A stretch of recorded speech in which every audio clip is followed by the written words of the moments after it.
कोल्हापूर शहर आणि जिल्हा काँग्रेस कमिटी कार्यालयात स्थानिक स्वराज्य संस्थांच्या निवडणुकांच्या पार्श्वभूमीवर निगवे खालसा जिल्हा परिषद आणि पंचायत समिती मतदारसंघातील कार्यकर्त्यांची बैठक पार पडली। या बैठकीत आमदार सतेज पाटील यांनी इच्छुकांसह काँग्रेस कार्यकर्त्यांच्या भावना जाणून घेतल्या। त्यांनी कार्यकर्त्यांशी आपल्या खास शैलीत संवाद साधत दोन चाकं मजबूत असेल तरच बैल फज्जा पार करू शकतो असं सांगत एक दिलानं निवडणुकीला सामोरं जाण्याचं आवाहन केलं। नव्यानं आता या मतदारसंघामध्ये आले। मधल्या काळामध्ये या जिल्ह्याच्या राजकारणामध्ये अनेक गोष्टी घडल्या। विधानसभेनंतर स्वर्गीय पीएन साहेबांच्या नेतृत्वाखाली असणारा करवीर तालुका थोडा राजकीय दृष्ट्या काही अडचणीला सामोरा गेला। राहुल पाटलांनी निर्णय घेतला आणि त्यानंतर या मतदारसंघामध्ये काँग्रेस म्हणून आमची काय भूमिका राहणार, नेमकं काँग्रेस म्हणून आम्ही काय करणार अशी शंका लोकांच्या मनामध्ये होती।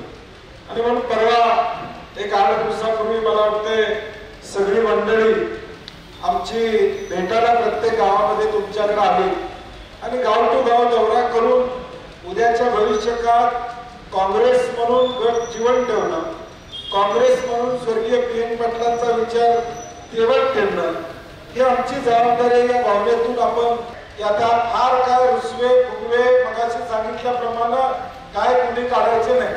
जो निर्णय होईल आजपासून आपापली पार्टी आपापला गट आपली ताकद चांगली आहे। या मतदारसंघात फार काय आपल्याला त्रास नाही, आपण आपली ताकद मेंटेन करूया। हा विजयाचा गुलाल घेऊन जाणारा मतदारसंघ आपला निश्चितपणे या ठिकाणी आहे। त्यामुळे ताकदीने आपण कामाला लागा एवढी विनंती करतो। माजी आमदार ऋतुराज पाटील यांनी निगवे खालसा मतदारसंघ काँग्रेसच्या विचारांचा असला तरी कार्यकर्त्यांनी गाफील न राहता संघटन मजबूत करावं असं आवाहन केलं। यावेळी करवीर तालुक्याचे नूतन रामकृष्ण पाटील यांचा आमदार सतेज पाटील यांच्या हस्ते सत्कार करण्यात आला।